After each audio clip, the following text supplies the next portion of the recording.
This is the Nobel Podcast, where we talk about how to optimize your technology, life, and mind.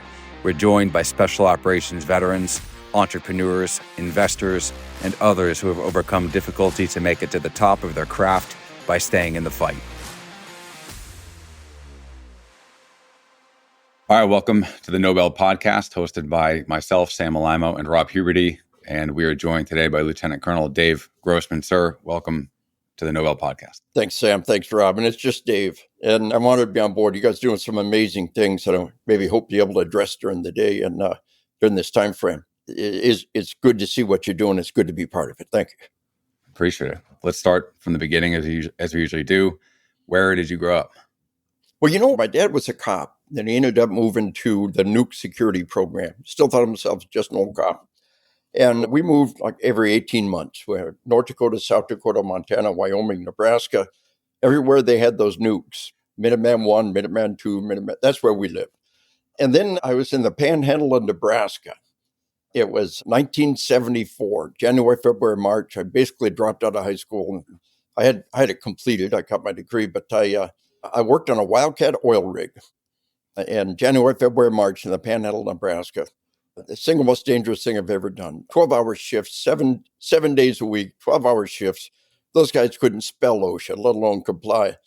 Two, it was just near-death incidents when things broke and things were coming at me and leap out of the way. Grew up in the martial arts. But that's my background. And then they found out I lied about my age and they really freaked out. And when I turned 18 and in the summer of 1974, I enlisted in the 82nd Airborne Division, infinitely safer than being on a Wildcat oil rig. And the rest is history. I've had 24 years in the military, made E5 sergeant, went to OCS, Army, just a basic knuckle dragger, infantry ranger type guy. And the Army sent me to grad school en route to teach at West Point and got my psych degree, and everything kind of flowed from that. My first book and then follow-on book. And, that's a short version of the story. It's been a great ride. I retired over 26 years ago. I've been on the road a couple hundred days a year. I'm the only person ever to be state certified in all 50 states to train law enforcement, I believe. Every federal agency, a couple hundred days a year on the road, and 68 years old. And my prayer, I'll do it for another 20 years. And we'll talk about why we stay in the fight and why we want to stay in the game. Before we get there, I'm curious because the timing is interesting. That was right at the tail end or at the end of the Vietnam War. Did you, since you were a kid, your childhood was through the Vietnam War. You probably saw everything that was happening in America with regard to the war, the treatment of the soldiers. Why did you still want to go in? Yeah, it was a crazy time. We had what was called the Volar Army. And it was the first all-volunteer army. The draft was shut down. And the druggies ran the barracks. If you didn't want to do drugs, you had to fight. And I grew up in the martial arts. I didn't mind fighting, but it was a pain in the ass. And it was a crazy time. But that's all I ever wanted to do was serve. I remember first grade, didn't go to kindergarten. First grade, the teacher did an icebreaker. What do you get me when I grow up? So I'm going to be a soldier. And that's all I ever wanted to do. And then we're the Vietnam vets all around us. And we wanted to know what combat was going to be like. We're ready to punch out. This before the Ranger bats had been stood up. So it was 80 seconds, you got to punch out first, anywhere. And we had Vietnam vets all around us. And we wanted to know what combat was going to be like. And they wouldn't say. It was like this taboo topic. And what I figured out, if somebody asks you about your sex life, hey, how's the sex life? What position? How's it going on? But if Masters and Johnson of scholarly study ask you, you might tell them. So I went to grad school, fast forward, Captain Grossman, Ranger Infantry, headed to West Point. And I asked, and I got the answer. And it turned into my first book, On Killing. On Killing's 500,000 copies sold in English, translated into 8 languages. Google Scholar, scholar.google.com. Look up any published work, see how many times it's been cited by other work. That's how they measure scholarship. This book's been cited over 3,600 times in scholarly works, translated in multiple languages. And if you ask people, World War II vets by the hundreds, Vietnam, all those World War II vets are gone now. This is the 1980s. Vietnam vets by the hundreds, so many of them are gone now. And I would present to the reunions, conduct interviews and surveys, and they would tell me about what it was like. And I wrote my first book On Killing, and I thought, that's the heart of what's in combat. But then I retired, and like you said, it was crazy times. Reagan became president, and it pivoted on a dime. We had the urinalysis program, we had the expeditious discharge program. The single most amazing thing I've ever seen in my life is how the president come in and turn things around on a dime from the goofy stuff we were doing. It was insane, but it turned it around. And so I retired in December of 97, and I was training law enforcement. And when 9/11 happened, nobody had any combat experience except law enforcement. The cops are in the fight every day. And my presentation completely evolved. The war began. I thought, who the hell am I? Be training these Green Beret and these SEALs with all this combat. And I found out the more experience I had, the more the value what you got to give. And my son just retired, Air Force Combat Controller, 9 combat tours, 3 Bronze Stars. My son just retired. But this is the book I wrote. This is what's really at the heart of the matter. You peel away the layers of the onion on combat. Both these books, On Combat, On Killing, Marine Corps Commandant's Required Reading List. This is the book I wrote for my son going into the fight. And my grandson's in Kuwait right now, grandson in the Army right now, we're deployed to Kuwait. And this is the book that he read before he enlisted and drove on. I wanted to make a difference. I wanted to contribute. It's what I wanted to do. And we've really been able to do that. Now, here's the cool part. This book, translated a bunch of languages, was translated in Ukrainian last year. And in January of this year, 24, it received the Book of the Year award. In May and June, they brought me out to Ukraine. The Ukrainian government brought me out in May and June. I'm training Ukrainian troops across the nation. I've lived to Kiev, 2 or 3 presentations a day. If they bring too many people together, it becomes a target. They were never had more than 50, maximum 100 people together. Training them and working across there. But this is the book that they locked onto, and the information about combat, slow motion time, tunnel vision, auditory exclusion, memory gaps, memory distortions. These are the things at the core. And I wrote the book on hunting, just recently came out. And I just had this curiosity. Sex has been done to death. Anything I want to know about sex has been written about. But combat, like you don't hear the shots. How could we have had 500 years of gunpowder combat, not let people know that the shots get muted? Now, here's the cool part. Hunters all experience that. You ask a hunter, hey, you pull the trigger. Do your ears ring? Do you hear the shot? Oh, no. Have you ever talked to him about? No. And we're all in our little silo. Nobody's talking about these crazy things that are happening. How could we have had 500 years of gunpowder hunting and gunpowder combat? A lot of people know the simplest little stinking thing like auditory exclusion. So those were woven into my book on combat. And that's kind of the short story on the ride. But it all began by wanting to know what combat was like and enlisting and wanting to be in combat, wanting to do combat. And the truth is, my war's Cold War. Not much happened to me. But I've had the honor to interview more people who have been in combat than anybody in human history.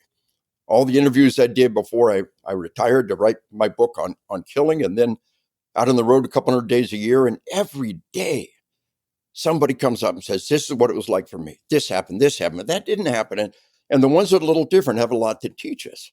So 24 years in the Army, 26 years doing this. And it's my prayer I'll keep doing it for another 20 years. And once again, there's the short version of a long and weary tale of what Grossman was trying to do and where we ended up. I read On Killing the first time, I think 4 years ago, on a flight to Hawaii from Philadelphia. Yeah.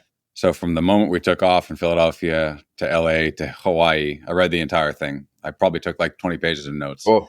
It got my brain stimulated. Maybe for those who have not read your book yet, I'd recommend they do. Can you give kind of the overarching premise? And Sure. you tied it in there at the beginning with the Vietnam vets not wanting to talk about it. So anchor the book and kind of give the overarching summary. Well, the heart of the matter is, in World War II, we found out most of our troops wouldn't pull the trigger. And SLA Marshall did these interviews, and everybody at the end of World War II, we were 100% combat veterans. And Marshall said, hey, look, this is what's happening. And we knew it, and everybody accepted it, and they dealt with it. And the problem was it was a training flaw. Now, crew sword weapons almost always fired. Key weapon, like a BAR, a flamethrower, everybody knew if it was shooting, it almost always fired. If there's a leader standing over your shoulder demanding, it would fire. But left to their own devices, about 15 to 20% of the individual riflemen would pull the trigger. And at the end of World War II, we know it was true. There's no denying it. It's come under attack in recent years, but it all fits. And we fix it. If you've been in the U.S. Armed Forces, the problem was we taught people to shoot bullseye targets. We got no known case any bullseyes ever attacking our troops. You've been in the U.S. Army since the Korean War, you never once shot a bullseye. Man-shaped silhouette pops in your field of view, hit the target, target drops. Stimulus response, like a pilot in a flight simulator, like a kid in a fire drill. Modern training makes killing a conditioned response. So here's the deal. Every living creature slams head on into this resistance to killing your own kind. When we talk about murder, oh, look at that terrible crime. That proves that mankind's a killer. Well, no. We're a nation of 1/3 of a billion people. That one terrible crime you heard about, 1 in 1/3 of a billion. Now, if you look very, very roughly, in America, 1/3 of a billion people, we have 1 murder per day per state. Roughly 50 murders a day. You explain to me the 99.99999 who didn't kill anybody today. Divorce, infidelity, layoff, traffic accidents. In a lifetime of provocation, less than 1 in 1,000 will even try to take a life. Explain that. So there's this whole array of physiological, psychological factors that can enable and restrain killing. And we know how to turn it on. And we know that the video games can be doing something very similar to kids. Now, here's the thing. If just 1 in a million kill, 1 in a million in any given day, the murder rate has gone from 50 to 320. Just 1 in a million. And these little factors that can move it over. And we've seen violence explode at levels never seen before. And that's why I'm such a big fan of programs like you guys and your Zero Eyes and your dynamic. Let me give an angle on this, the pivot on these crime data that I think is so important. First, when we talk about unkilling, we talked about how toxic it is. Every living creature has a resistance to killing their own kind. Animals with antlers and horns, they're head-to-head, most harmless fashion. Any other species, they go to the side, they gut, they gore.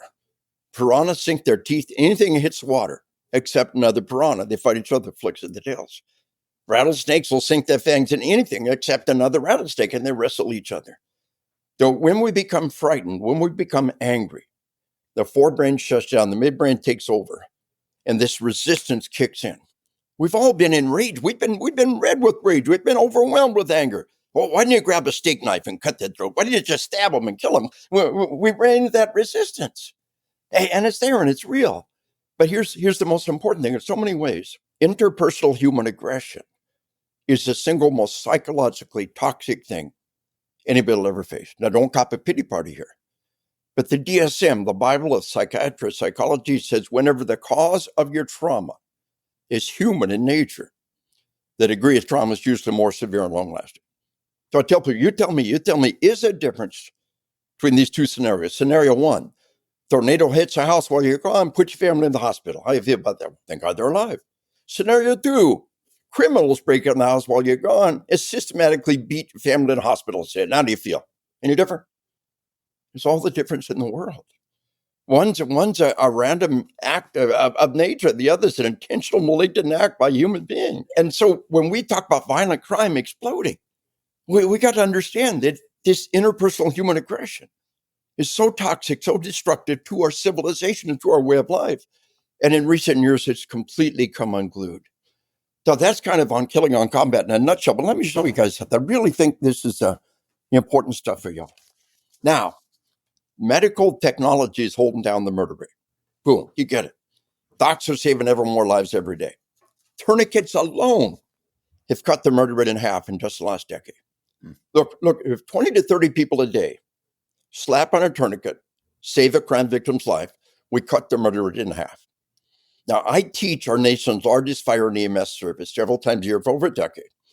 I said, Dave, we guarantee you, in our city alone, 20 to 30 times a day, we slap on a tourniquet and save a crime victim in our city alone. So you got to understand, 911 systems, medevac, trauma. So between one good solid data point, UMass Harvard study, between the 1960s and the 1990s, medical technology cut the murder rate to a third or a quarter would otherwise be. That is, compare the murders in the 90s with the 60s. You got to take the murders in the 90s and multiply by a factor of 3 or 4. And the leaps and bounds of life-saving technology and dentists outraged. So imagine somebody said, your grandpa made 25 cents an hour. This job pays $25 an hour. You make 100 times more money than your grandpa. That's your BS meter going off. We all understand about inflation. We all understand you can't compare money. But we compared the murder rate. It's the same lie. And we're being lied to year after year. And I was at the big FBI center recently where they do this data, and they're kind of primed for recalculating this. But this is like borderline Nobel Prize type stuff. Not your Nobel, but the real Nobel thing. And borderline Nobel Prize to say, let's get an accurate assessment of what's really happening.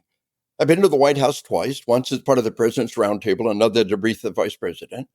I told the vice president, just like we have inflation-adjusted dollars, we need medically adjusted murders. And when we do that, it will absolutely transform the way we see the situation. The vice president said, what about the aggravated assault rate? I said, sir, that's a good measure until you start holding people's feet to the fire, and then it changes. We make ag assault say, what do you want it to say? Where do you draw that magic line? It's like grade inflation in the school. Oh yeah, you want ag assault to go down? We'll bring it down. Poof. But dad is dad. Murder is good data. It's about the only good solid data we have. Everything else is a judgment call. Are you suggesting that something has changed in our society? Because it seems to say that, either gun rates have gone down, even though we see it in the news, although this life-saving equipment suggests that it's actually increased. Is that what you're suggesting? Let me give you some data here. It really is important. This is the number of murders in America. It's just raw data. Now, here's 2006. We had 17,000 murders. Here we are in 2008. We had 16,000. 2009, 15,000. 2010, 14,000. 14,000. But then in 2015, 2016, it exploded. Now, we've seen jumps like that in the past. But when you allow for medical technology, we've never seen anything remotely like this. Now, the FBI guys, 15, 16, what was happening? They call it the Ferguson effect. That crazy message that the criminals are the good guys and the cops are the bad guys. This idea that society breaks into the oppressor and the oppressed. And the cops are the oppressors. And the criminals are the oppressed. And the media coverage of the Ferguson episode, that drumbeat that says that criminals are the good guys. But then we had the George Floyd effect. And we never seen anything remotely like it. So zoom out a little bit. Again, look at the data here. Now, this is New York Times. New York Times says there is no precedent for what happened in 2020. So why did they bury it in the Sunday supplement, never mentioning it, because it points a finger right back at them? Now, this is year over year increase, decrease in murders. 1960s, up this much, this before, bloop, bloop, bloop. They all stack up, down a year, up, down a couple of years. Well, for allow for medical technology, ain't down that much at all. Up. Look at the 1990s, down. But in the 1990s, we doubled our prison population. And when you allow for medical technology, it ain't down at all. It just ain't up as much. Now look at those 2 years. There is the Ferguson effect. And there's 2020. That's the George Floyd effect. It began in May of 2020. The most horrendous year-over-year increase in murders we have ever seen in the history of our nation. Here's another. Can you break down the logic a little bit? So if it is Ferguson, if it is the shooting in 2020, what is causing the increase in murders? People thinking they can get away with murder? Yeah. It's the media coverage saying the killer's a good guy and the criminals are the good guys. But look how it tied to the whole George Floyd thing. This George Floyd, the cops are evil and they're killing innocent people. Yeah, they did something stupid. They're making a mistake. But the effect, here's kind of a Pew Research cover. Now, the Pew, there's the 1960s that we talked about, right? Up, down. And here's the 1990s. This is per capita. There's 9/11. 9/11 up this much, boop, down the next year, right? And there's 2020. And it did not go down the next year. It went up another 4%. What we got all-time record number of cops murdered in the line of duty.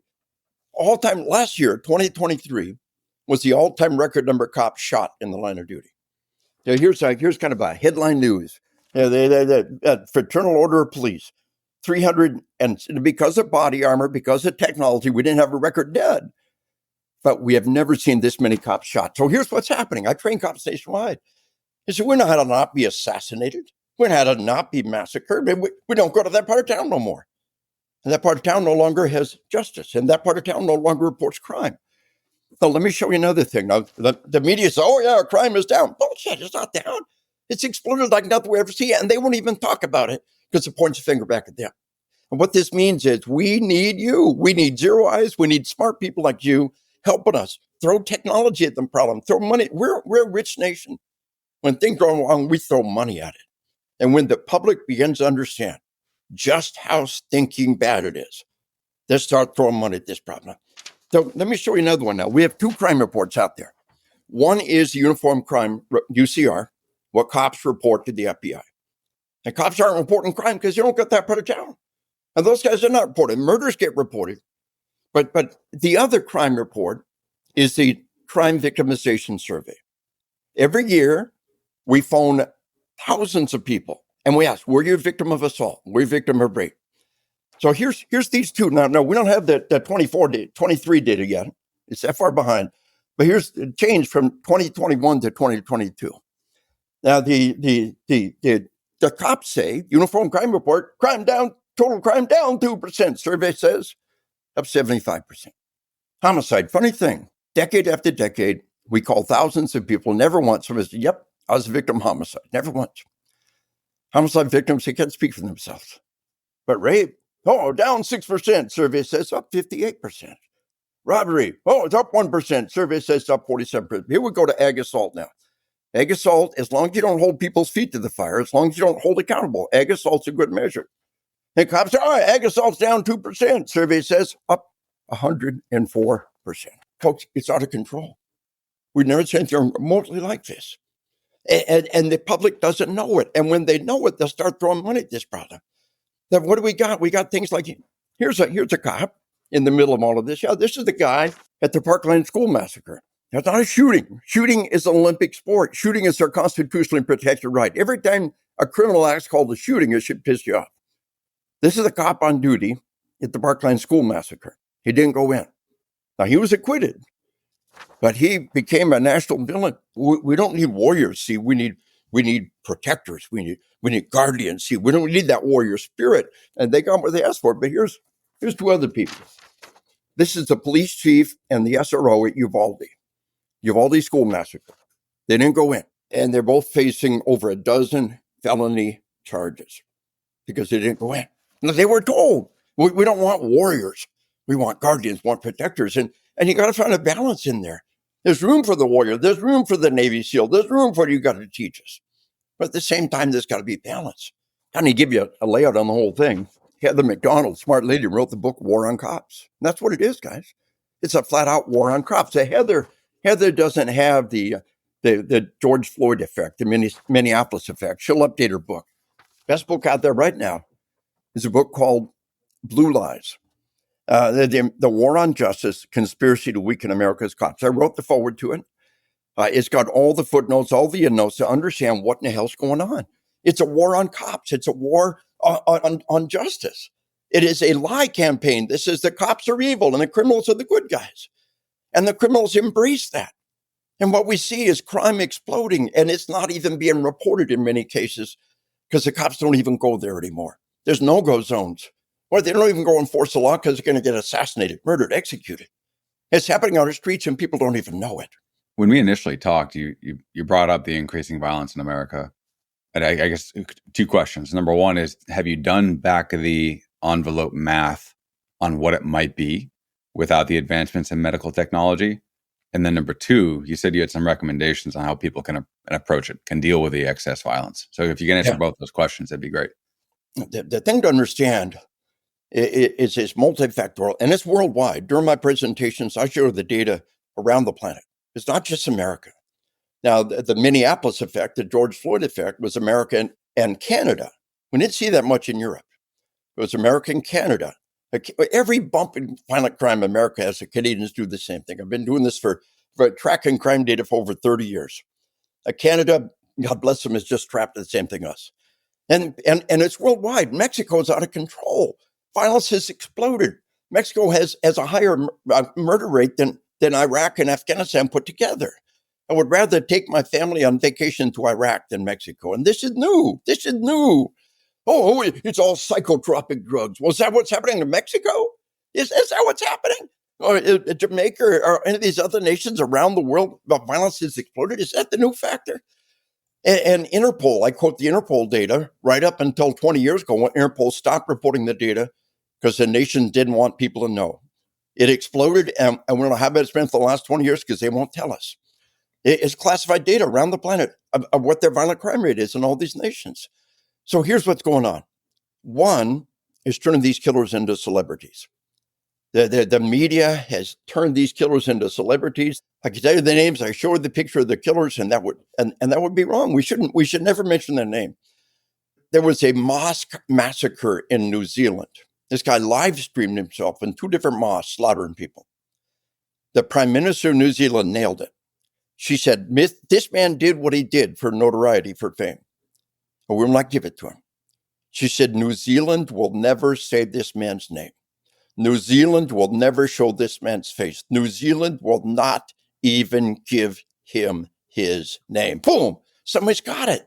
Make him nothing. Okay, the first week, does the name, shows the picture. Boom. Shut it down. Turning these killers, the one that we just had in Madison, Wisconsin.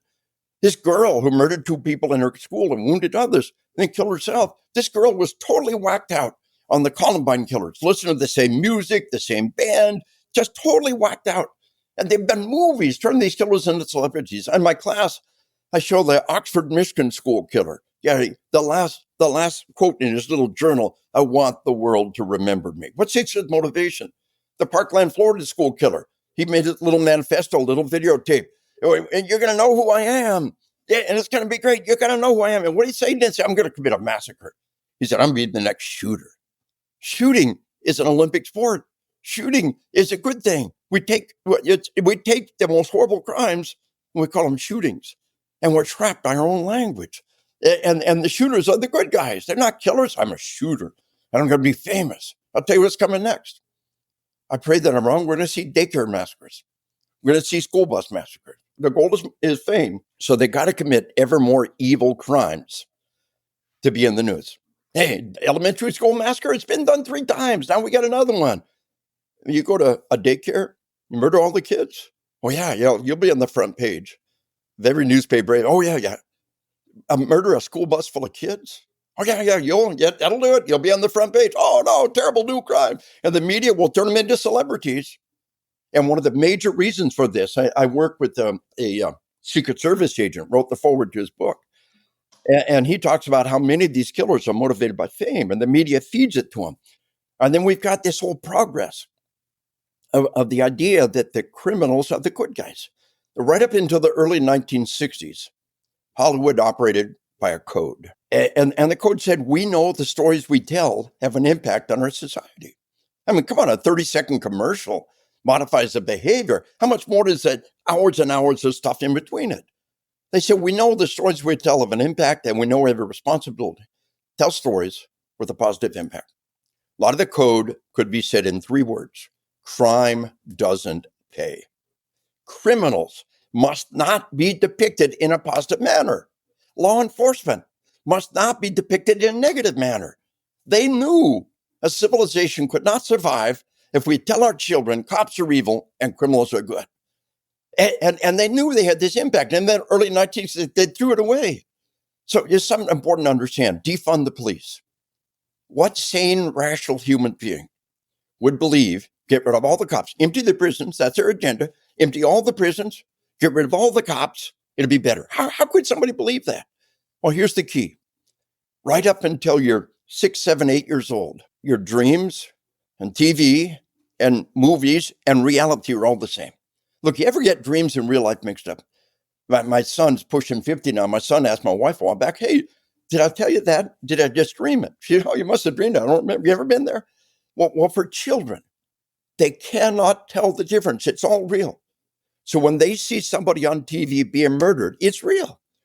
So maybe one of the most evil movies ever made, Denzel Washington in Training Day. And Denzel, the most beloved black actor, plays a corrupt, violent cop. And they believe cops are evil. They've seen it. They were 2, 3 years old and they saw it. Denzel's a bad cop. They're all bad. They personally witnessed cops commit evil acts. And they believe it. And then the video games provide the killing. It's all these things come together. The movies that provide this soundtrack that says the killer's the good guy, the criminals, and the cops are the bad guys. Record number of cops shot in the line of duty. Where the hell did that come from? This narrative, this Marxist narrative. The world divides into the oppressor and the oppressed. And the oppressor is always evil. Look at October 7th in Israel. The Palestine were oppressed. They do whatever they want. They can rape, they murder, they kill. They're the good guys. They're the oppressed. The Israelis are the oppressors. And they deserve what they got. And so when cops are murdered out there, they had that coming. They deserve it. And we fed these movies at a young age with this crazy, and again, think like a detective, think like a scientist. What is the new factor? And see, what they do is they point at the guns. Oh, it's the guns, it's evil guns. So I throw a picture of an M1 carbine up there. 7 million of these manufactured in World War II. At the end of World War II, they flooded the market. Right up until 1968, any kid at any age could order M1 carbine, high-capacity semi-automatic military weapon, and the U.S. mail would deliver it to the house. Up until 1968, any kid any age could order one through the mail. Now we're going to change that law. But there's not some evil new gun out there. The media knows they have this blood on their hand, and they got to point the finger and say, oh, it's the guns, it's the evil cops, it's evil guns, oh, it's them. And this sick message that has taken over, that the prison's full of innocent people and we let them all go, it'd be better. That cops are all evil. Denzel's a bad cop. They're all bad. When we kill the cops and we get rid of the law, it'd be all better. What would it really be like if they had their way? So one of the things it sounds like you're saying that has changed is technology, information availability. So that the fact that there's more movies that have come out that have a message, that the internet and the exposure to these things, and it's easier to become more notorious in these settings. The fact that the news media is more, it's ever present, right? Like you used to turn on the news at night and that was it. Now you can look on your phone at any given moment. So there's one question that I have is basically like if you'd use a different era of America, the 1970s, which I have been told by law enforcement and people was actually more violent. The 1970s were. And I don't know that. I wasn't alive then. I've been told that, though. Yeah. And I think that there was a zeitgeist in that point where movies started to tell a darker story of cops. Yeah. Like Popeye Doyle he was a good guy, but like the 1970s cops didn't wear white hats like cowboys did, right? Like it wasn't good guy. It was more nuanced and maybe the, Popeye Doyle of Gene Hackman in the 70s in The French Connection evolved to Denzel Washington. So some of the things that were the same were like movies did have this depiction, right? That not necessarily Popeye Doyle was still a hero. And that's a very like Denzel Washington was evil. So not the same thing, but there was an exposure to that. Were the 1970s more dangerous? Yeah, that's a big lie. Okay. If you allow for medical technology. Okay. Don't even begin to compare. But see, there's the big lie. Oh, the 1970s, go back to that Pew report I showed you. Yeah, it's up, but it's still below previous years. If we allow for medical technology, it's far, far worse. We need medically adjusted murders. And we be able to understand how bad it really is. And we'll start throwing money at the problem. How we win World War II, we threw money at it. What we do during the Cold War, we outspent the Russians. What we do during the pandemic, we threw trillions of dollars at it. When the American public begins to understand how bad it really is, they'll start the money at this problem. On Killing came out in 1995, 3 years before Columbine. And I said, we're going to see a generation of juvenile killers like nothing we've ever seen before. There has never in history been a juvenile in his school commit a multiple homicide. And now they're everywhere. What is the new factor? And the Columbine killers watched the movie Natural Born Killers over 50 times. Prior to the 1980s, it was not possible to watch a movie 50 times. If some of us remember, the big battle between Betamax and UHS, but now You couldn't see a movie unless it was on TV, unless at the theater. You couldn't see it 50 times. The Columbine killers used the video game and rehearsed their massacres, put themselves in the God mode and rehearsed killing innocent people. These are some of the new factors in the equation worldwide. Yeah. Zoom in on one thing you said that is my wheels are turning on it. If you look at like the homicide rate in the state of nature, like in hunter-gatherer days, Yeah. the estimation is men would kill other men at the rate of 25%. So 1 out of every 4 men on Earth was killed by another human being. When you aggregate men and women, it was about 15% violent death rate. That is extraordinary. Where do you Where get did I get it that from? Yeah. Azar Gott, Yeah. Lawrence Keeley, War Before Civilization. Yeah. They're going off the osteological archaeological record. So metal points embedded in backs, bone points embedded in spinal. So it's an interesting number, and it kind of makes sense given what you just said about someone between the ages of 0 and 5 who see violence on TV may begin to not have any sort of negative response to violence in reality. Yeah. And I always wondered how you could have a hunter-gatherer band whose sole mission was to eradicate the neighboring band, to kill everybody they can. Yeah. And it was because to them, from the moment of birth, that was normal. Yeah. That wasn't abnormal. Yes. So what you're really talking about, I think, if I understand your premise, is that civilization has done a really good job of trying to temper that violence that we're so capable of through laws, through religion, through tradition, through custom, through medical technology, holding down. And then the evolutionary curveball is movies and video games. Yeah. Now it makes me wonder, like the murder rate, I think you said was one in a million, was it? Yeah. So like 1 in a million. Yeah, we've got 1 per city per day. So it's 50, 200, a third of a billion people. We see roughly 50 a day. So compared to 1 out of 4 human beings being killed. Yeah. It can get so much worse, is what I'm trying to say. Yeah, quite right. Quite right. That's right. That really is a good point. I know about the data of the murder rate now. All of that other stuff. I've written archaeological papers, co-authored with archaeologists. And I talk about it on Killing, that the actual battle was a big shoving match. When one side started to run away, that's when all the killing happened. And it was the chariots and the cavalry, cav before stirrups. They were very limited in their ability to protect energy. And the early chariots didn't have a horse collar.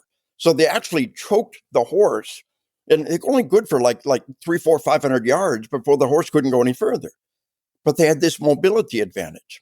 And when the one side ran away, now you throw your shield away and run, you can't catch him. He's running as fast as you are, if not more so. But the cavalry and the chariots, and from behind, it's so easy to kill somebody from behind when you don't have to look in their eyes. All that's in On Killing. And yet throughout history, we've seen violence. We saw it was a tragic event, archaeological event, in which a bunch of people had been buried. They were primarily women and children, and they'd all been killed the same way, with a blow to the back of the head, every single one of them. And you see, once again, you put them down, you hit them in the back of the head, you don't have to look in their eyes. Atrocity and combat are 2 different things. And I covered that in On Killing as well. Atrocity, the Nazis, they didn't have to look everyone in the eye and kill them. The one person, they stripped them, and now you don't have clothes on. Who don't wear clothes? Animals don't wear clothes. And then another person puts them in the gas chamber, another one goes and takes the bodies out, and there's this diffusion of responsibility that goes on there. But they've got to do that kind of thing. Atrocity and killing somebody face on face in combat, 2 different things. And this tragic image of all these people, and somebody came and buried them and buried families together. It just, the tragedy of the war tribe coming back to their home, finding all the women and children dead. So, good point. We look at, but to say that it's always been like that from a few perspectives, and we look at them, the wounds, as you said, but a lot of that's, I've been involved with some of those papers, and a little more complex than that. But you're right. We have been able to bring it down, and now it's back up again. And that's a really valid point. I feel like you teach every kind of police seminar. I'm across the country, and I was never police, but I interact with them, and everybody knows you and probably has been to your seminars, or a lot, right? And is aware of your kind of message.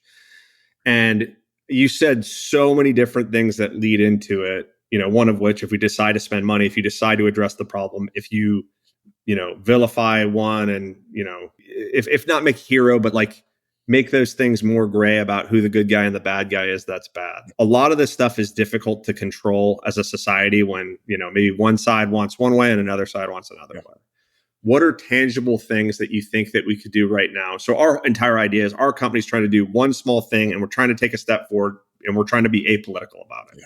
Right. We have another piece of the whole equation that nobody can deny. I'm presenting a paper on this to a conference recently.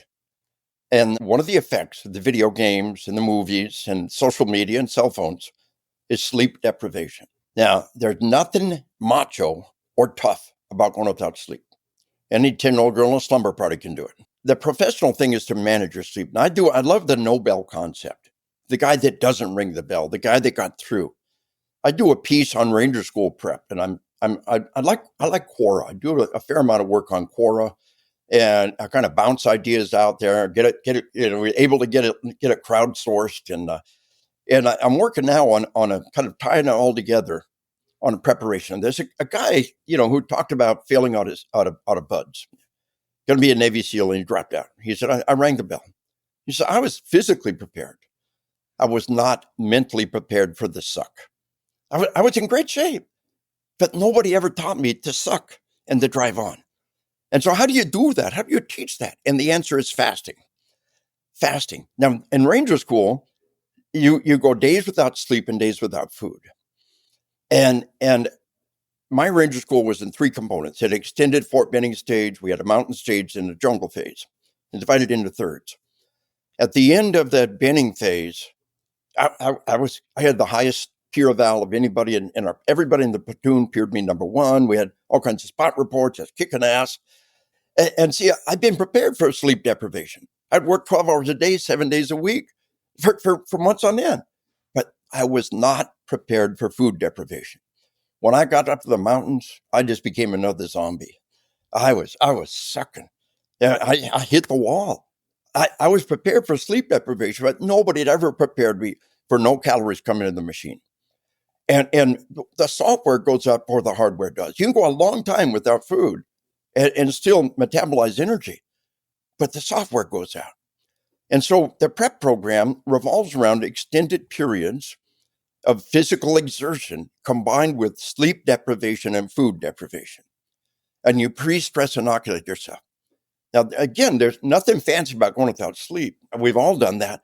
But go a night without sleep and a day without food. Got a day, no food all day long, no sleep. The next morning, go do your road march. Or do that, half a swim. If you've had no food and no sleep for 24 hours. But nobody should know. You can, it's so hard to go without food. See, no. Nobody should know except you and your training buddy. And nobody knows. And I do this a lot with young soldiers in infantry officer basic. They're going to be infantry officers. They're young butter bars, second lieutenants. They finish infantry basic. They're going to Ranger School. How do you prep for that? Well, you start at the beginning of infantry officer basic. You and your Ranger buddy, you go Friday without food and Friday night without sleep. And then on Saturday, go do a compass guided cross country march. And then give you a few weeks for your body to recover. Then go all day Friday, all day Saturday without food and Friday without sleep. And now go push that envelope and do a long cross-country compass-guided march or do that long swim and keep pushing that envelope. Don't let your body weight go down. But you want to learn how to suck? You really want to? What's hard, what people don't want to do is go without food. And if you can do that, if you can suck it up in your own personal training, then when you have to suck it up in Ranger School, and I think the same would be true in BUD/S, then you've so much better prepared yourself to suck. But if you don't want to do that, you don't want to go without food. For religious purposes and health purposes, I fast about once a week. I do a 36-hour fast. We got dinner and then I go to bed. And the next day, I don't eat anything all day long, go to bed. The next morning, I have breakfast. And after Ranger School, that's not very hard at all. But most people, it's impossible. They haven't built up that. So if you want to be this Nobel Prize, you want to be prepared to suck, your training program should incorporate no food and make your body continue to perform without food and without sleep. And pre-inoculate yourself, pre-stress yourself. And this is the key. But it comes back, let's talk about going without sleep. We're in the middle of a global epidemic of sleep deprivation. Now, sleep deprivation is a key factor in suicides. Right now, it is physically impossible for you to take your life. You can no more intentionally take your own life than with your eyes you'd look at the back of your head. But what happens is this. You've got all these problems, finances and all these problems. But then you add alcohol. Alcohol has always been the catalyst that makes it possible to overcome the drive to self-preservation. You got all these other problems, relationships and finances, you add alcohol, boom. But sleep deprivation does the exact same thing. And you're only drunk for a brief window. Your sleep deprivation, it goes on and on and on. And sleep deprivation, it's just like being drunk. And we know this. So do an online search, suicide and sleep deprivation. Boom, it comes right up. And one of the best studies says not only is sleep deprivation a key factor in suicide, it's the most remediable factor. We can't do much about your finances or your relationships right now, but we can give you a good night's sleep right stinking now. Now, children, suicide rate worldwide has exploded. Teenagers, 10, 11, 12-year-old teenage girls' suicide rate has tripled in just the last decade. Now, here's parenting 101 for the 21st century. When you send your kid to bed at night, take their cell phone away from them. No cell phone, no laptop, no TV in their room. They've got to go to their room and sleep. A cop came up to me during a break in one of my classes. He said, I had one of those teenagers. He said, she was a good girl. She was an A student. She said, Dad, it's embarrassing. You don't have to take my phone every night. You can trust me. Family policy. If they're charged, you go to bed. Okay, keep your phone. I trust you. He said, a little while later, she took her life. My little girl took her life. He said, we never knew the hell she was living in until we looked at the text messages on her cell phone. Night after night of ceaseless, relentless, vicious bullying. And he can't just ignore that. We're not wired that way. He said it was heartrending. She up all night long, night after night, trying to defend herself. He said, I immediately understood my little girl was bullied to death. What I didn't understand until now, she was sleep deprived, tormented, and bullied to death in front of my eyes, and I let it happen. He said, I can't ignore that text message in the middle of the night. How can we expect our kids to? He said, the one thing on earth that I did for my little girl was take her phone every night, let her turn off all the bad stuff in this world. Who's going to be your mama? You see, here's the thing. Sleep is a biological blind spot. Our bodies don't know how to make us get enough sleep. It always happened naturally. It got dark every night. There was nothing to do. It was dark. And a little sex, a little talking, roll over and went to sleep. We didn't have to make ourselves sleep. It happened naturally. Now, the body needs four things to survive: air, water, food, and sleep. The body knows how to make us get enough air, food, and water. Don't let that for a while. It'll take over. But the body doesn't know how to make us get enough sleep. It's a biological blind spot. And worldwide, we're being hammered by this. Traffic deaths have exploded worldwide. Decade after decade, we brought traffic down. Airbags, seatbelts, medical technology. Now, what is the new factor in the explosion of suicide? What's the new factor in the explosion of traffic deaths? We know what it is. Mental illness. Do an online search. Sleep deprivation, mental illness. Boom. Well, we're going to do something about mental illness. Sleep. And traffic deaths. Sleep. And suicide. Sleep. I trained just this year. I do a lot of training on school safety at an East Texas school safety conference. Just 100 of the people responsible for the safety of the students said, we're going to talk about violence in your school. The odds are pretty, you had to have a kid murdered. I bet you had a suicide. I bet you had traffic deaths. I bet you had mental illness. He said, well, what can we do about suicide? Sleep. Well, my second grade teacher told us cigarettes kill people. I went home and hid my dad's cigarettes. If we teach those kids three things, this is how much sleep you need at your age. You must sleep in total darkness. Your body's designed to sleep in total darkness and cut off caffeine shortly after lunch. We do these three things, we can completely dodge the bullet. As an adult, you need at least 7 hours of sleep a day. If you are not getting 7 hours of sleep, you are literally eating yourself alive. Now, 7 hours of sleep, cut off caffeine shortly after lunch, and sleep in total darkness.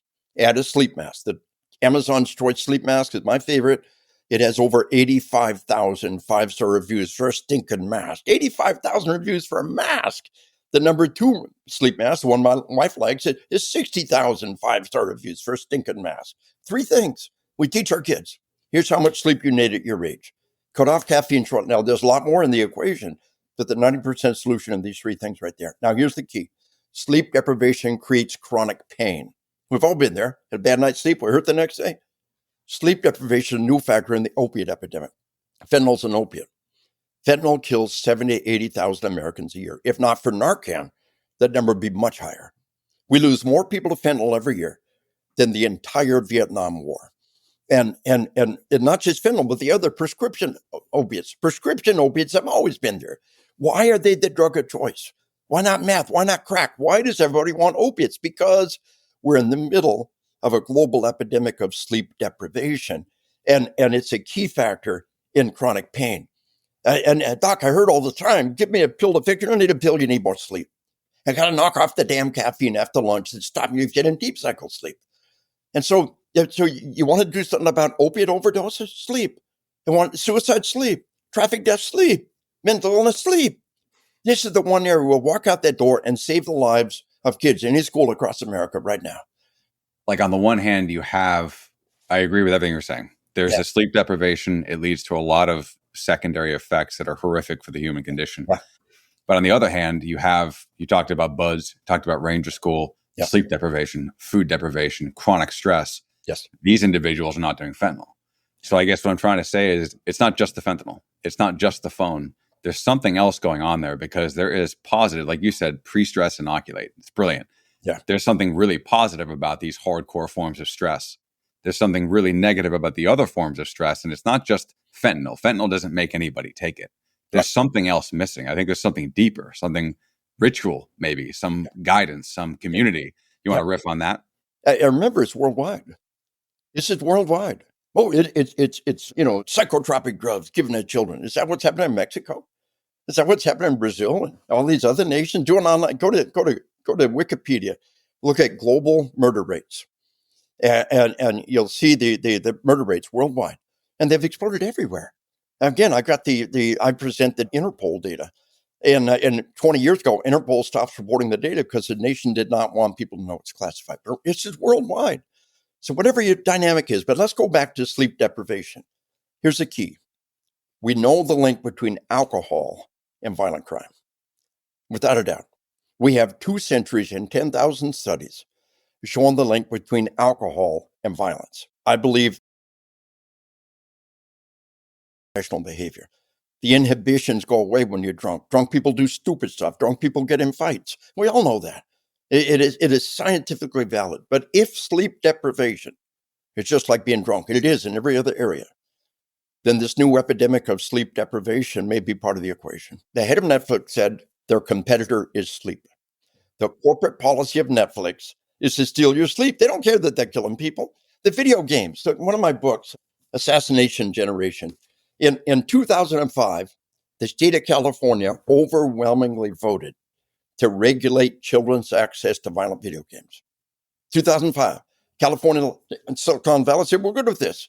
Hollywood said, good with this. Arnold Schwarzenegger was governor. Arnold signed the law regulating children's access to these entirely attractive, addictive, desirable, violent video games. And the video game industry fought all the way to the Supreme Court. They said, we have a constitutional First Amendment right. So any game to indicate at any age, you cannot stop us. And it's all in the book. They conned 7 old men, 7 Supreme Court justices, never played Pong in their life, overturned the California law. Now, where you cross the line into evil is when you fight to sell your stuff to children.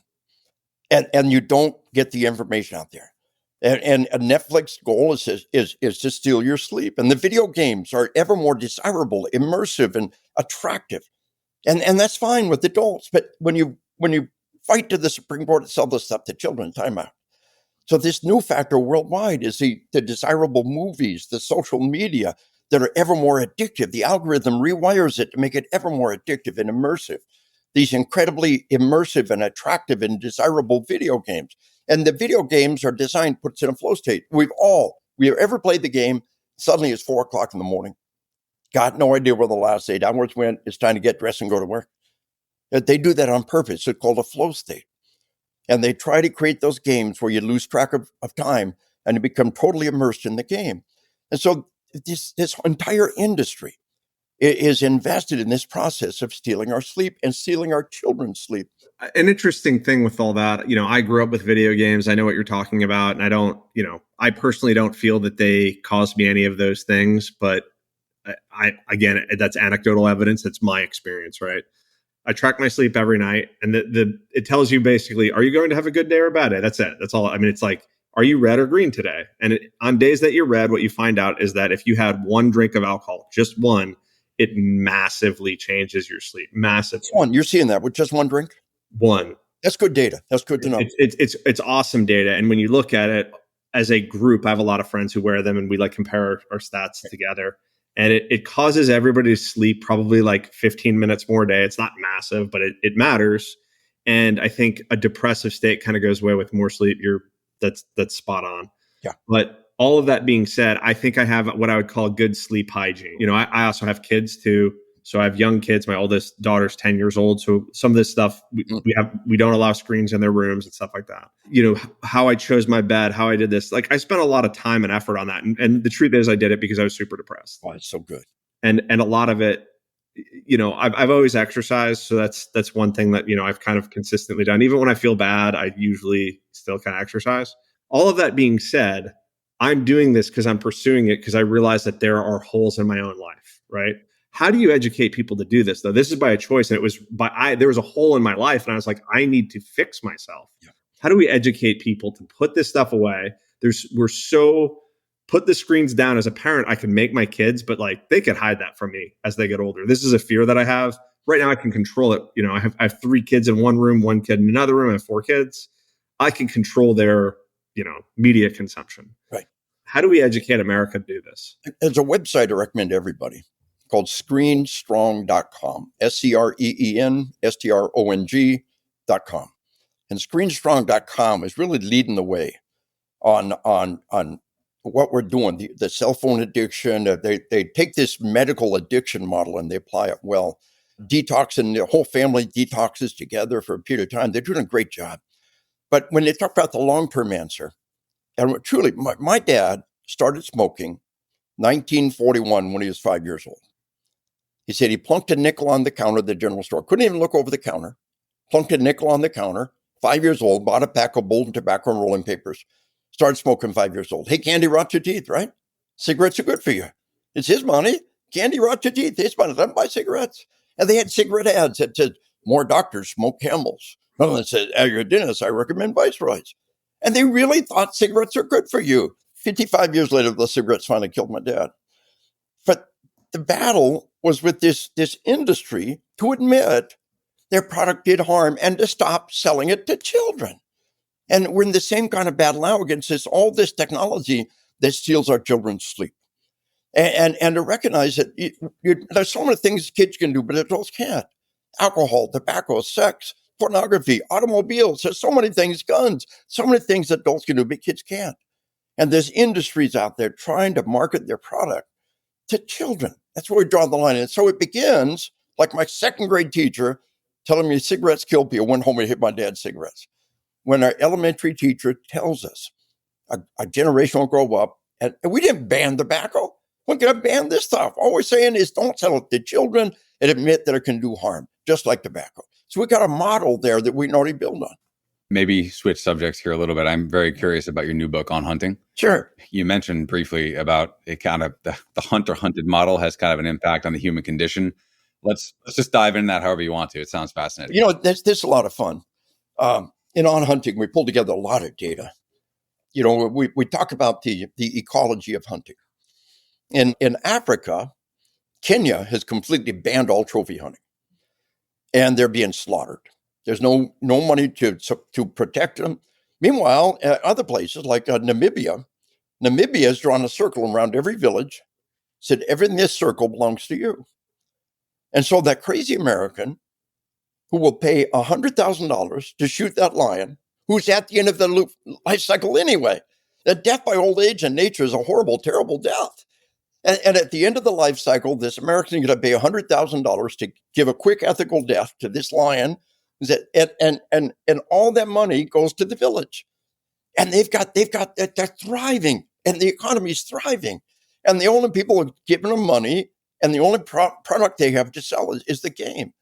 And we catch them at the end of their life cycle, and we desire to do that, and we're harvesting our own food and the wellness of that. But there's one critical component here. We have always been in the middle of the food chain. Now, we have the gripping fangs of a predator.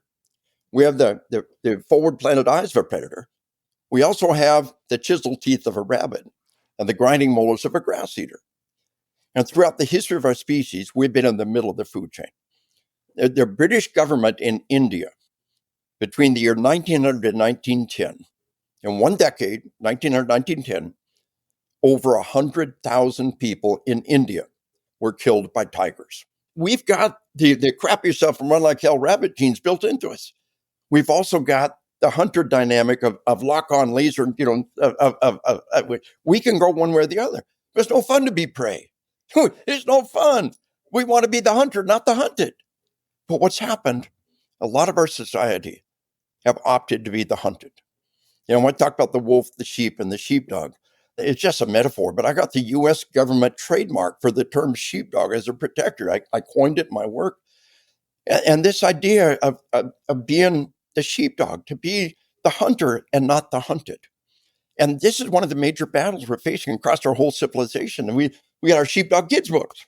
Got a sheepdog kids book, and then we got the follow-on book, Why Mommy Carries a Gun. Yeah. If anybody in the family, mom or dad, grandma, grandpa, anybody carry a gun, here's what we want the kids to know. Find a gun, stop, don't touch, 4 universal gun safety laws, famous sheepdogs throughout history, Second Amendment. It's all the safety things we want our kids to know. But this whole business of choosing to be the sheepdog. So what's happening? One of the steps you take is buying a gun. And we've seen concealed carry permits explode. And now, we've had all but 3 or 4 states with shall issue concealed carry. And now the Supreme Court has decided that shall issue concealed carry is the law of the land. In California, they're firing their sheriffs. They're just putting sheriffs out of office to get concealed carry permits over this one issue. And so this battle, are we the predator? Are we the prey? Are we the hunter? Are we the hunted? It doesn't matter whether you're out in the woods hunting. It's a mindset. Whether or not I am a victim or I am a sheepdog ready to stand up and protect what I love. And so this whole battle about hunting is really about who we are and what we are. It's no fun to be the prey. People are miserable. But they have got this prey mindset. And we can embrace the hunter and not the hunted. But so much of what's going on in society, we look through that lens and get a better picture of who they are and what they're really doing. This isn't exactly tangential, but it's interesting, so I'll bring it up. Yeah. You bring up sheepdog, wolf, and sheep. Just anecdotal, but like going into the SEAL teams, for example, a lot of those guys weren't strictly sheepdogs. Yeah. A lot of them were wolves taught how to behave. Yeah. Yeah. And I think, for a lot of them, that was an asset. And that enabled them to kind of walk right down that middle line. Yep. And be effective, and then be upright and strong when things got really, really bad, because they were built for that kind of situation. I mean, what do you think about that kind of dichotomy and turning wolves into something more noble? Yeah. And truly, when we talk about sociopathy, to be a sociopath, the DSM tells us you cannot diagnose children with sociopathy because all children are sociopaths. They have no empathy for others. We keep trying to teach them empathy. Every 5-year-old's a little sociopath there.